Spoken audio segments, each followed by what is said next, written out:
परवरदिगारे आलम खालिक़े कायनात रब्बे लम यज़ल ला यज़ाल ने हजरत हव्वा को जन्नत में पैदा किया, पहली औरत को जन्नत में पैदा किया। क्या मतलब? अब चलो जरा मुफस्सिरीने कराम की बारगाहों में जवाब मिल जाएगा। जवाब ये होगा कि अल्लाह के हर काम में हिकमत है। अल्लाह ने औरत को जन्नत में पैदा किया तो कई वजहें हैं, कई वजूहात। अब मैं एक दो वजह बयान करता हूँ, फिर जल्दी अपना सफर आगे बढ़ाता हूँ। अल्लाह ताला ने हजरत हव्वा को यानी पहली औरत को जन्नत में पैदा किया। मुफस्सिरीन फरमाते पहली वजह तो ये कि अल्लाह ने औरत को जन्नत में पैदा किया कि जब औरत की आंख खुले उसकी निगाहों के सामने जन्नत की बहारें हों। जब औरत की आंख खुले उसकी नजरों के सामने जन्नत के हसीन नजारे हों, उसकी नजरों के साथ सामने जन्नत की चमन आराइयां हों, उसकी निगाहों के सामने जन्नत का हुस्न हो, उसकी निगाहों के सामने जन्नत का वो सुकून हो, वो करार हो। अल्लाह ताला ने औरत को जन्नत में पैदा करके औरत को मिजाज दिया। मेरी माँ बहनें बैठी हैं, बहुत गौर से ये जुमला सुनेंगी। परवरदिगारे आलम ने औरत को जन्नत में पैदा करके ये मिजाज दिया, ऐ औरत तुझे जन्नत में पैदा किया गया है, अब जरा जन्नत को देख ले, जन्नत की बहारों को देख ले, जन्नत की आसाइशों को देख ले, जन्नत के हुस्न को देख ले, जन्नत के नजारों को देख ले, जन्नत का सुकून देख ले, जन्नत का इत्मीनान देख ले, जन्नत का करार देख ले। किस लिए मौला? तो वह जवाब ये, इसलिए ऐ औरत तुझे दुनिया में जाना है, जमीन पे एक घर बसाना है, किसी की ज़ौजियत में आना है। ऐ औरत जान ले, आज जन्नत का इत्मीनान सुकून करार देख के जा, आज आँख खोल के जन्नत के नजारे देख कर जा, ताकि तू दुनिया में जब अपना घर बसाए, अपना घर बनाए तो उस घर को जन्नत का नमूना बना देना। अल्लाह ने मिजाज दे दिया औरत को जन्नत में पैदा करके कि तू दुनिया में जो अपना घर बसाएगी ना, उसे जन्नत का नमूना बना देना। मगर भाई अब हालात ऐसे हो गए, मिजाज तो अल्लाह ने दिया था कि अपने घर को जन्नत का नमूना बनाना, मगर औरतों ने अब घर को बना कुछ और ही दिया, कुछ और ही बना दिया मियाँ। अब हालत बड़ी खराब है मियाँ। जब भी फेसबुक खोलो, जब भी कोई सोशल मीडिया प्लेटफॉर्म पर जाओ तो कभी नीला ड्रम दिखाई देता है, कभी सूटकेस दिखाई देता है। पता लगता है कि औरतें काट काट के मर्दों को ड्रम के अंदर भर रही हैं, सूटकेस में भर रही हैं। न जाने कितना जुल्म, कितना अत्याचार।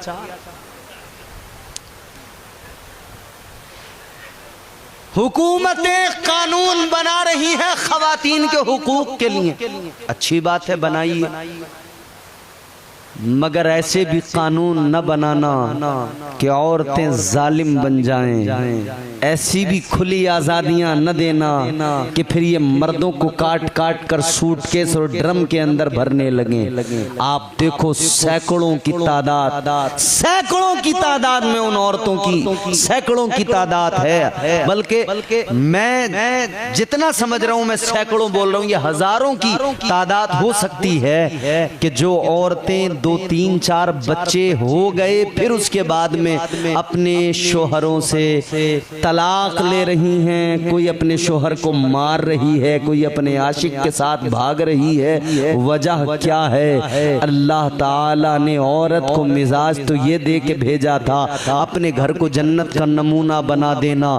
इस औरत ने घर को कुछ और बना डाला, इस औरत ने घर का नक्शा बदल डाला, इस औरत ने घर के हालात बदल डाले। वजह क्या है? वजह यह है दुनिया की आवारगी ने और इस आवारा मिजाजी ने इस मुआशरे को इतना खराब कर दिया कि अब औरत अपने शोहर के हुकूक को पामाल कर रही है।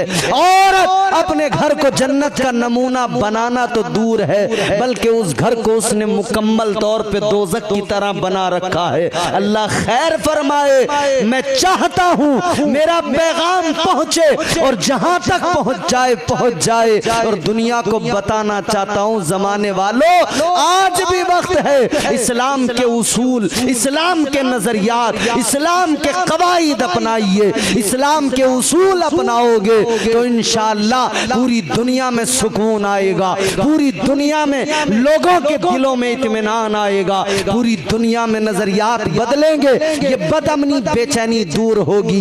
इस्लामी निजाम लाकर देखिए, ये औरतों के मर्दों पे जुल्म करना और ये मर्दों का औरतों पे जुल्म करना सब खत्म हो जाएगा। जो निजाम इस्लाम ने पेश किया है, अगर औरत फॉलो करेगी इस्लाम को, वो घर को जन्नत का नमूना बनाएगी। मर्द अगर इस्लाम को फॉलो करेगा तो वो हजरत मौला अली की सीरत को अपनाएगा। उस घर का हाल देखोगे तो वो घर जन्नत नजर आएगा,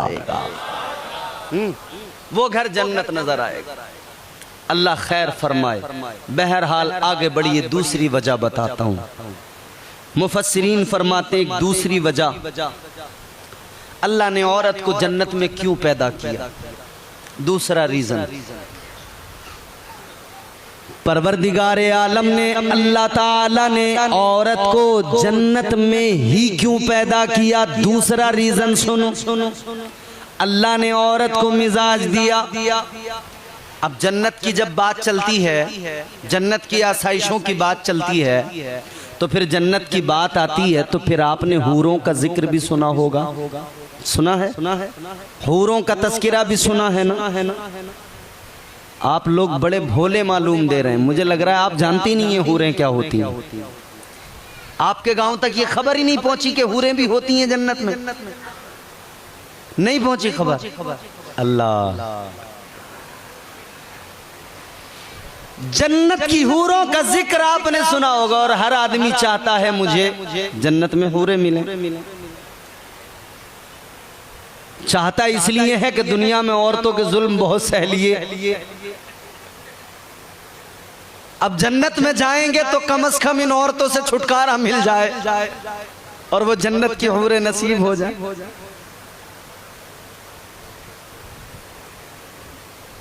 अच्छा, ये सिर्फ मजहब इस्लाम की बात नहीं। कई लोग इस पे उंगलियां उठाते हैं कि साहब इस्लाम तो यूं कहता है कि 72 हूरें। तो ऐसा नहीं है कि सिर्फ इस्लाम का ये तसव्वुर है। इस्लाम में जो है वो हक है, मगर दीगर मज़ाहिब को भी आप स्टडी करेंगे, पढ़ेंगे, भले ही लोग फिल्में बना कर इस्लाम को बदनाम करने की कोशिश करें, 72 हूर के नाम से फिल्म बनाएं, मगर उनसे हमारा सवाल है 72 हूर के नाम से तो तुम फिल्म बना लोगे, मगर जो वो सैकड़ों और हजारों अप्सराओं का तस्करा है उस पर कब फिल्म बनाने वाले हो? उसके बारे में क्या ख्याल है? मजहबी कदरें अपनी जगह होती हैं, उनको सियासत का पहलू ना बनाया जाए। मजहबी कदरें हैं, हमारा अपना अकीदा है, हमारा अपना लकुम दीनुकुम वलिय दीन, तुम्हारा दीन तुम्हारे साथ, हमारा दीन हमारे साथ। हमारा इस्लाम कहता है, हम उसको मानते हैं, उस पे अमल भी करते हैं। आपका दीन जो कहता है उसे मानिए, मगर किसी के दीन, किसी के मजहब पर कोई उंगली नहीं उठाइएगा, किसी के मजहब को बदनाम करने की कोशिश नहीं कीजिएगा। किसी के दीन धर्म की बात वो जाने, उसके मामलात हैं, वो अपना दीन धर्म खुद समझे, को आजादी है। और मुल्क का कानून भी कहता है कि आपको आजादी है मुल्क के अंदर अपनी स्वतंत्रता के साथ रहने की। आपको हक है कि आप किसी भी मजहब को अपनाएं, किसी भी आप मजहब, किसी भी धर्म को फॉलो करें, आपको आजादी है। मगर अजीजों, अब जरा तवज्जो करें, जो मैं बात आपके सामने करने जा रहा हूं, और बात को अभी जरा मुझे शॉर्ट करके फिर आगे तक का सफर है। अजीजों, गौर करो, अल्लाह ने दूसरी वजह क्या है? जो औरत को जन्नत में पैदा किया, जन्नत में हूरें भी अल्लाह ने पैदा की। हूरों का हुस्न सुनोगे तो चौंक जाओगे। हूरों का हुस्न क्या है? अल्लाह ने बड़ा हुस्न अता किया है हूरों को। कितना हुस्न अता किया है, कितना हुस्न अल्लाह ने हूरों को अता किया है। आओ मदीने के ताजदार की बारगाह में चलते हैं, ईमान को ताजगी मिलेगी। मुस्तफ़ा का फरमान सुनते हैं। आइए नबी का फरमान सुनिए, उससे पहले कहिए सुभान अल्लाह। ताजदारे मदीना वाली कायनात मुस्तफ़ा जाने रहमत ने ऐलान फरमाया, आका फरमाते हैं जन्नत की हूरों का हुस्न ये है, अगर हूर जन्नत की अपना हुस्न दुनिया में जाहिर करे कितना, फरमाया गया अगर जन्नत की हूर दुनिया में सिर्फ अपने हाथ की हथेली जाहिर कर दे, सिर्फ अपना एक हाथ दुनिया में जाहिर कर दे, अगर अल्लाह ताला हूर के हुस्न का इतनी सी झलक, इतनी सी झलक अल्लाह दुनिया में दिखा दे, तो फिर फरमाया गया उसकी चमक, उसकी तजल्ली, उसका हुस्न ऐसा होगा कि चांद की चांदनी फीकी पड़ जाएगी, सूरज की रोशनी फीकी पड़ जाएगी, ऐसा हुस्न।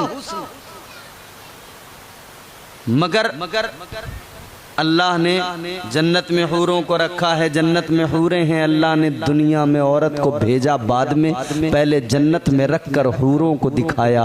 जरा इन हूरों को देख के जा, इनका बनना संवरना देख के जा, इनका सजना संवरना देख के जा, इनका रहन सहन देख के जा। औरत को अल्लाह ने मिजाज दिया, परवरदिगारे आलम ने औरत को मिजाज दिया। ऐ औरत दुनिया में जा रही है, जाने से पहले तुझे दुनिया में जाना है, घर बसाना है, शादी होगी, तेरा एक खाविंद होगा, शोहर होगा। मगर यहाँ जन्नत में जरा हूरों को देख कर जा, इनका हुस्न देख कर जा, इनका बनना संवरना देख कर जा, इन्हें देख कर जा, ताकि तू दुनिया में जब किसी की जोजा बने तो इसी तरह से सज संवर के उसके सामने रहना, इसी तरह से बन संवर के उसके सामने रहना, इसी तरह से उसके सामने रहना, ताकि वो तुझे देखे तो उसके दिल को सुकून आए, तेरा शोहर तुझे देखे तो उसके दिल को करार आए। अल्लाह ने मिजाज तो यही दिया था कि तू दुनिया में ऐसे रहना, बन संवर के अपने शोहर के सामने, कि तेरा शोहर तुझे देखे, उसे तुझसे मोहब्बत बढ़े, उसके दिल को सुकून आए, आंखों को ठंडक मिले। मगर अब हालत बदल गई, अब सिस्टम चेंज। आदमी बाहर तो लोगों से हंसता है, बोलता है, घर में आया तो आंखें लाल, गजबनाक, जबकि इसे घर में आके खुश होना चाहिए था। मगर ये अब घर में आके भागने की फिक्र में है, निकलूं कैसे घर से, और औरत निकलने नहीं दे रही है, इसे बाहर जाने की लगी हुई है। जब तक बाहर है, दोस्तों में है, लोगों के दरमियान है तो खुश है, घर में आया आंखों में खून उतर आया। कई औरतें तो यही शिकायत कर रही हैं कि इसके पापा को पता नहीं क्या हो गया, जब भी घर में आते हैं गुस्से में ही रहते हैं, जब देखो आंखें लाल ही रहती हैं।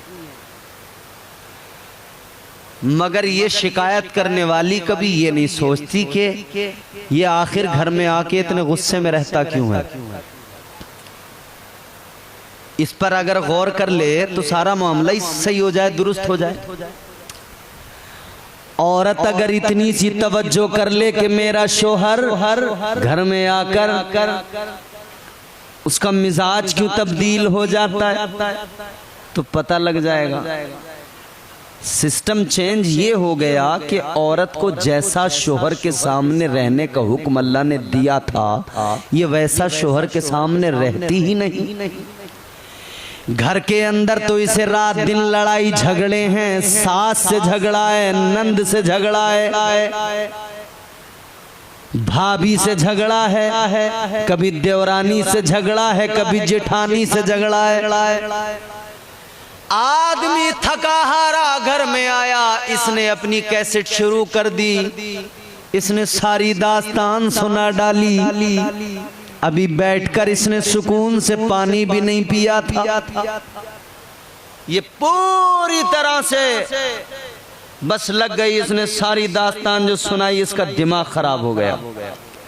औरत को चाहिए था क्या कि वो शोहर को पहले बिठाती, उससे प्यार की बातें करती, जरा सा उसे खुश करती कि उसके दिल को सुकून आता। घर के अंदर आया है थका हारा तो उसको घर में आकर सुकून मिलता, मगर हालत गैर है, अजीब मामला है। और दूसरी बात ये कि अल्लाह ने तो मिजाज दिया था शोहर के सामने बन संवर के रहना, यानी ये जो बनना संवरना है जिसको आज के जमाने में मेकअप कहते हैं, इसका हुक्म अल्लाह ने दिया था सिर्फ ना कि अपने शोहर के सामने मेकअप करके जा। मगर हालात ये हैं, घर के अंदर औरत शोहर के सामने रहेगी तो गंदी रहेगी, और जब कहीं जाएगी तो बेहतरीन कपड़े पहन के जाएगी, मेकअप करके जाएगी।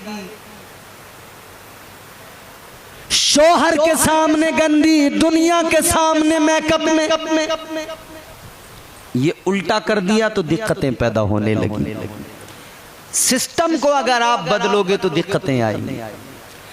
अलगरज इतना जान लो, अल्लाह ताला ने जो मिजाज दिया है उस मिजाज को अपना कर उसी के मुताबिक जिंदगी गुजारो, आगे बढ़ो। इंसानियत को अल्लाह ताला ने फिर फरोग दिया हजरत आदम और हव्वा के जरिए। अब अल्लाह ने इंसानियत को फरोग दिया, नस्ल इंसानी का सिलसिला शुरू हुआ। हजरत आदम और हव्वा जब जमीन पर आ गए तो फिर अब नस्ल इंसानी का सिलसिला शुरू हुआ। हजरत हव्वा को एक बार में एक हमल से 2 बच्चे पैदा होते थे, एक बेटा एक बेटी। अगली बार में फिर एक बेटा एक बेटी, इधर का बेटा इधर की बेटी, निकाह कर दिया। इधर की बेटी इधर का बेटा, फिर इनका निकाह कर दिया।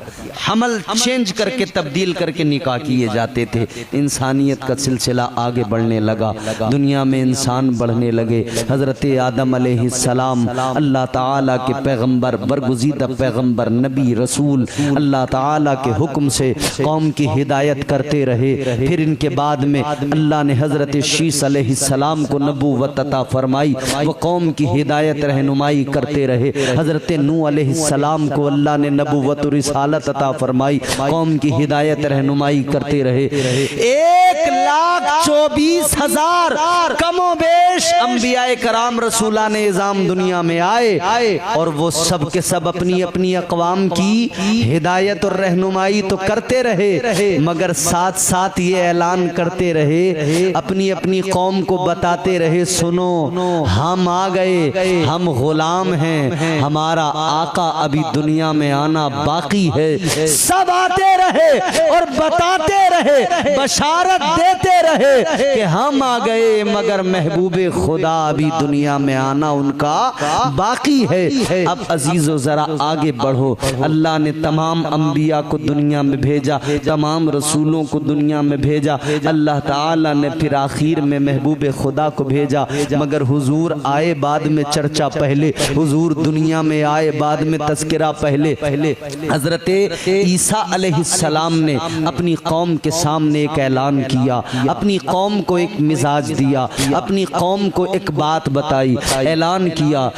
अल्लाह ताला के जलीलुल कद्र पैगंबर जनाबे हजरत ईसा अलैहिस्सलाम ने ऐलान फरमाया, ऐ मेरी कौम के लोगों सुनो, मैं बनी इसराइल की उस बुलंद आवाज की तरह हूँ, मैं बनी इसराइल में उस बुलंद आवाज की तरह हूँ कि जो बुलंद आवाज बादशाह के आने से पहले वजीर लगाता है, यानी बादशाह अभी आया नहीं है, वजीर पहले से माहौल बना रहा है। खबरदार, होशियार, बादब, मुलाहिजा हो, आप शहंशाहे हिंदुस्तान फला फला फला तशरीफ ला रहे हैं। बादशाह बाद में आता है, वजीर पहले आकर ऐलान करता है। हजरत ईसा अलैहिस्सलाम ने फरमाया मैं भी एक बुलंद आवाज हूँ और मैं पहले इसीलिए आया हूँ कि दुनिया को बताऊं, ऐ जमाने वालों वजीर बनकर ईसा आ गया है, अब नबियों का बादशाह आने वाला है। तय करे दिल रुबा बन के आया, रूहे अर्जो समा बन के आया, सब रसूले खुदा बन के आए, वो हबीबे खुदा बन के आया। सैयदा आमिना का दुलारा और हलीमा की आंखों का तारा, वो शकिस्ता दिलों का सहारा, बेबसों की दुआ बन के आया। बादशाहों ने की है गुलामी, ताजदारों ने दी है सलामी, बेमिसाल उनका नामे गिरामी, मुस्तफ़ा मुजतबा बन के आया। दस्ते कुदरत ने ऐसा सजाया, उसने तख्लीक को रश्क आया, जिसका रुतबा किसी ने न पाया, वो खुदा की रजा बन के आया।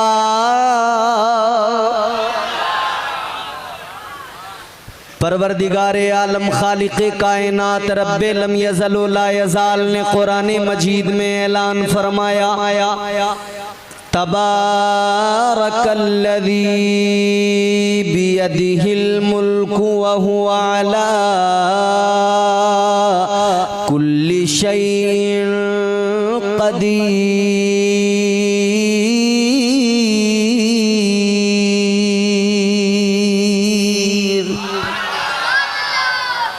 परवरदिगारे आलम ने कुरान मजीद में बंदों को मिजाज दिया, बता दिया। कुरान कहता है लोगो जान लो, समझ लो,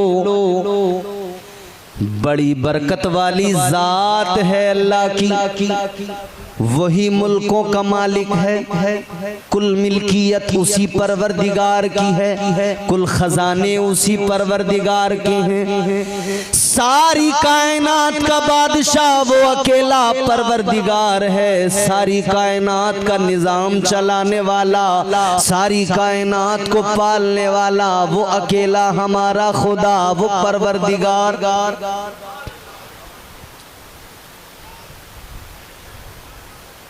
जब तक अल्लाह ने दुनिया को और मखलूकात को पैदा नहीं किया था, तब तक क्या था? अल्लाह अकेला था, कुछ नहीं था।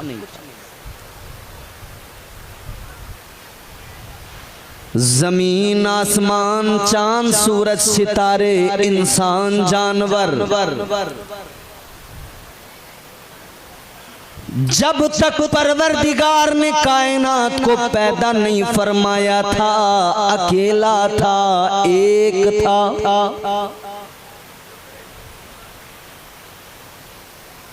मगर फिर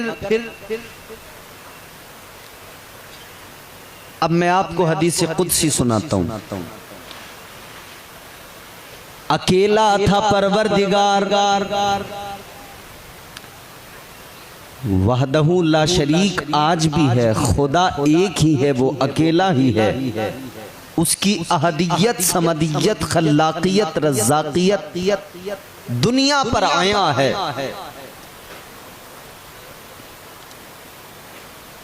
कुछ नहीं था, अकेला खुदा था। अब हदीस कुदसी सुने, अल्लाह ताला ने खुद फरमाया, परवरदिगारे आलम ने फरमाया, कुन्तु कंज़न मख़फ़िया, खालिक़े कायनात ने फरमाया मैं एक छुपा हुआ खजाना था।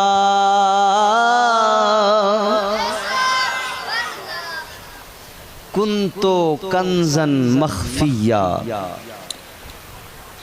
छुपा हुआ खजाना था। इस था पे आप गौर करें। अल्लाह ने फरमाया छुपा हुआ खजाना था। ये था बता रहा है कि था, अब नहीं है। छुपा हुआ खजाना था लेकिन अब नहीं है। लेकिन मेरे अजीजों, अगर मैं आपसे मालूम करूं क्या आपने खुदा को देखा है, क्या जवाब आएगा?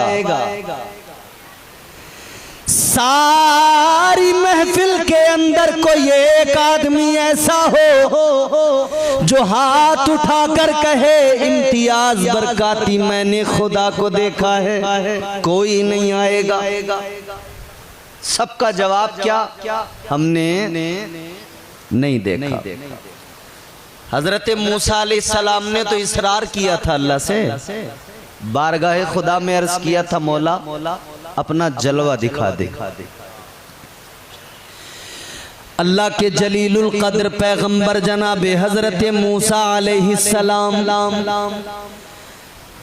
बारगाह रब्बे जुल जलाल में अर्ज गुजार हुए, कहने लगे रब्बी अरिनी अंजुर इलैक। अर्ज करने लगे मौला अपना जलवा दिखा दे, दीदार करा दे। अल्लाह ने फरमाया लन तरानी। परवरदिगार ने फरमाया मूसा नहीं देख सकते। या अल्लाह क्यों? कुरान मजीद उठाइए, अल्लाह का कलाम पढ़िए। परवरदिगार ने फरमाया ला तुदरिकुहुल अब्सार।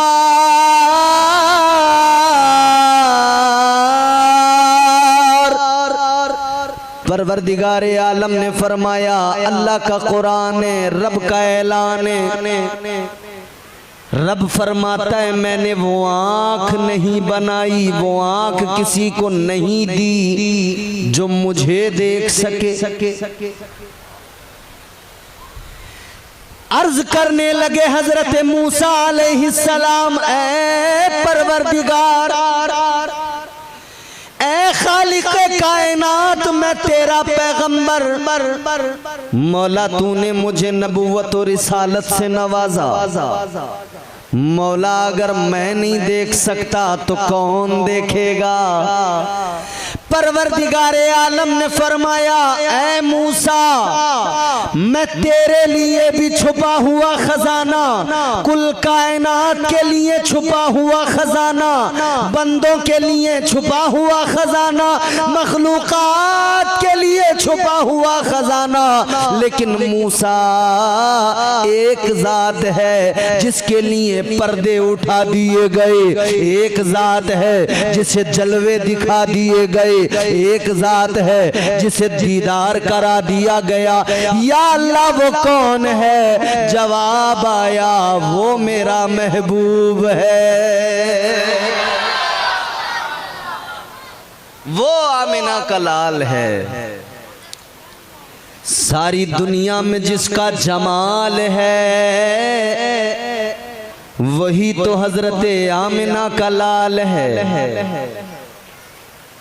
पता लगा कि रब की जात छुपा हुआ खजाना, मगर पर्दे उठे हैं तो फकत मुस्तफा के लिए उठे हैं। जलवा अगर दिखाया गया है तो फकत मेरे मुस्तफा को दिखाया गया है। आगे बढ़िए, अल्लाह ने फरमाया मैं छुपा हुआ खजाना था। फिर आगे अल्लाह ने फरमाया फ़अहबब्तु, फिर मुझे शौक हुआ, फिर मुझे मोहब्बत हुई। मोहब्बत किससे? मोहब्बत के लिए किसी दूसरे का होना जरूरी है ना। एक आशिक होता है, एक माशूक होता है, एक मुहिब होता है, एक महबूब होता है। तो कोई तो होना चाहिए जिससे मोहब्बत हो। अब आलमे रुया में अगर बारगाह मौला में सवाल किया जाए, मौला किससे मोहब्बत हुई? ऐ परवरदिगार किससे मोहब्बत हुई? तो जवाब आएगा खुद से मोहब्बत हो गई, खुद से प्यार हो गया। ये गुफ्तगू बड़े नाजुक मोड़ पे पहुंचेगी, मगर आप सुने जरा दिल जमाई के साथ। इमाम साहब क़िबला अल्लाह फरमाते खुद से मोहब्बत। आप बताएं आपका क्या ख्याल है, क्या खुद से मोहब्बत होती है, हो सकती है? यकीनन होती है। अब जरा तवज्जो करो, अल्लाह ताला ने फरमाया फ़अहबब्तु, मुझे मोहब्बत हो गई।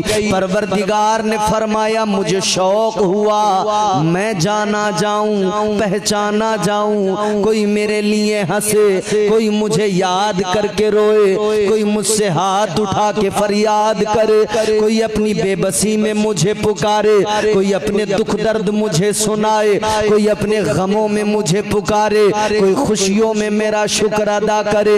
अल्लाह ताला ने जब ये परवरदिगार ने फरमाया फ़अहबब्तु